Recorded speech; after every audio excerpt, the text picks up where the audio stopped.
Pregame.com.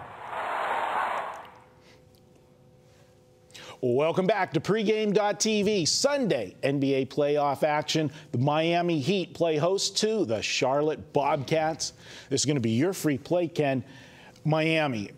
I'm just wondering if you're going to be able to actually watch this game, because you're still going to be looking for those Easter eggs you're hiding. I'm looking for Easter eggs, a couple slices of ham, a lot of ham. Who am I kidding? There you go. You know, Ken, you look at this one, and we talked about Brooklyn in the last video that we did about did they tank games at the end of the season. You look at the way Miami played at the end of the season, losing 5 out of 6. Clearly, they melted in the last few games, but they had the #1 seed in their grasp. 3 weeks ago, it looked like it was a done deal when Indiana beat them in Indiana because they had that 3-game lead. But then Miami came all the way back because Indiana was, in that slump, funk, whatever they had, and they actually had the #1 seed, and then they lose 5 of the last 6 games. What's going on? What do you take of this? Is this they don't care, they're just waiting for the playoffs? No, that's whacked, man, because remember, my video last week was Miami, the Friday night game over Indiana, which said they'd win by double digits. They did. They got up to 22, won by 12. And so you're right there. You think they've got it. And then they go and lose their next 2 games. I just don't think Miami's as good as we think they are. And I know the Eastern Conference is down. But this team is, they're 11-14 in their last 25 games. And I understand D. Wade has missed 28 games, whatever. I understand the timing's off. I just don't think they're as good as we think they are. And, again, the Eastern Conference is weak, but you're seeing the teams, Washington, Charlotte, Brooklyn, Toronto, keep moving up, and we keep seeing Indiana and Miami keep coming back to the pack. So what will happen in the Eastern Conference? Will it shock me if Miami doesn't come out of the East? No, it won't. Not this year. This team is, again, they're treading water right now. I just don't think they're that good. And they have a prop-up. CG Technology had a prop-up where it was a minus 120 for the West, or 130 maybe for the West to knock.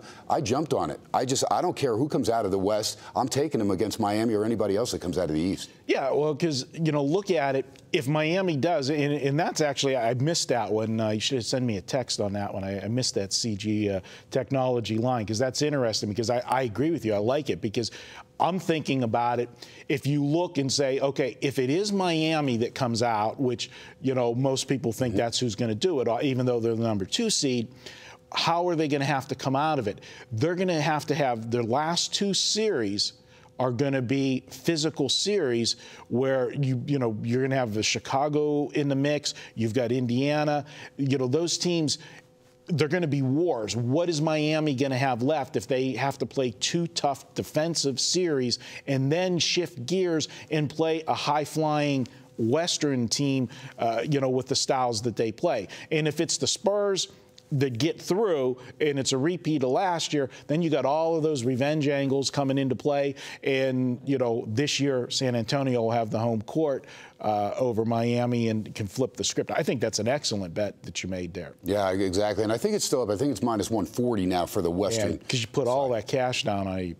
Well, actually, and I know, Chuck, I know a couple other people that jumped on it. But, again, I'm looking at this Eastern Conference. Would not shock me if Chicago or, one of these other teams, not Washington or Charlotte, they're still a couple years away, but I like their nucleus, and I like the way both those teams were playing down the stretch. Brooklyn, we know their experience factor. And, again, I think that's going to be a dynamite series with Toronto. But Chicago's still that one team outside of Indiana and Miami that I do give a chance to come out of the East. Yeah, Chicago, they're a perennial playoff team.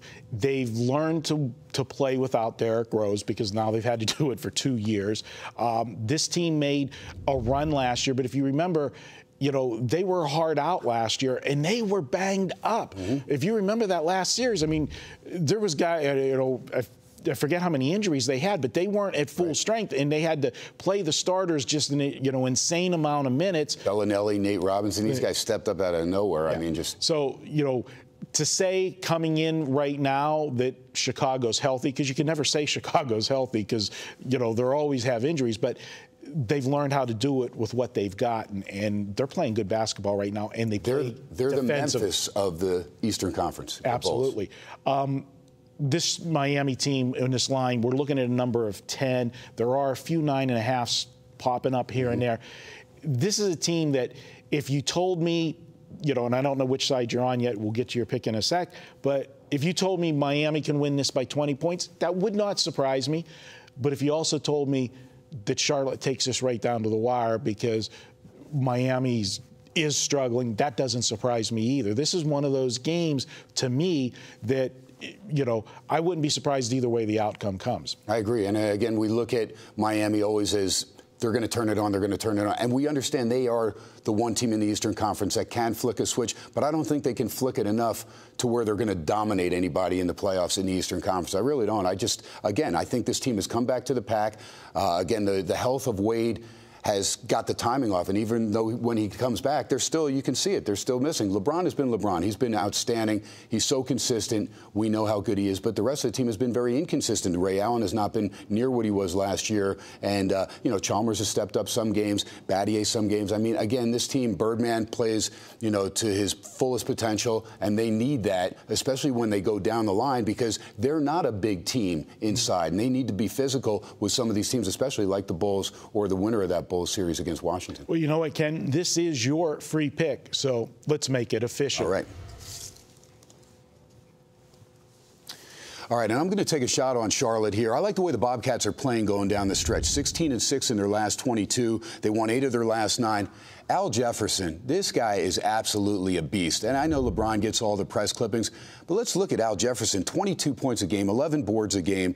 You've got a Kemba Walker that can run the show. Gerald Henderson. I love the acquisition of Ridnour, bringing a guy off the bench that's going to ignite the second team. McRoberts has been solid. You get Kid Gilchrist back, Douglas Roberts. Again, there's a lot of depth on this Charlotte team and a team that's playing good, solid ball. Am I saying they're going to win in Miami on Easter Sunday? No, I'm not saying that, but I'm saying this game after the first quarter is going to be a 3-4 point game one way or the other, and I think Charlotte can hang in there. You're going to give me double digits. I'm going to take my shot. Again, I know Miami has the capability, but again, if you look at their games, I mean, this is incredible that this team is 11-14 in their last 25, 2-6 in their last 8, and again, I know they were in the playoffs, but like Marco said, after they got that win against Indiana and had that home court advantage, why would they squander that? They didn't do it purposely. You're not going to tank. You're not going to try and win when you have the home court advantage. Why would you give Indiana that extra ace in the hole? It's probably the only way, if they do go head-to-head, that the Pacers could beat the Miami Heat by having that Game 7 possibility in Indianapolis. You look at LeBron, D-Wade again, he'll be there. Again, can he stay healthy for the entire playoffs? Bosh has been pretty consistent. Chalmers, again, Allen down. Beasley stepped up on occasion. I like Norris Cole off the bench. So there's some depth for Miami, but again, I just don't think there's enough separation between these two teams, especially the way they're both playing. Charlotte going one way, Miami kind of going through the motions and expecting just to get there. Why? Because they're going to try and ride the coattails of LeBron James. Not a bad plan, but again, you've got other teams that are hungry. They don't care what Miami's done in the past. They're looking to do what they can do, and I know Jordan's boys will be ready for this game. So give me the Bobcats. I'll take the double digits. If I get beat, I get beat. But the way these two teams are going, I think 10 points is a lot in Game 1, because you know in Game 1 you're going to get Charlotte's best effort, because if somehow they win this game, you've got a series on your hand, and then Miami's in real trouble. So I'll take Bobcats plus 10 against Miami in South Beach on Easter Sunday. All right, great stuff, Ken. That's going to wrap up our pick videos. We're going to come back and discuss some of the series for you, break down some of the series, see if there's any value we see with any of the plays. That's up next, pregame.tv.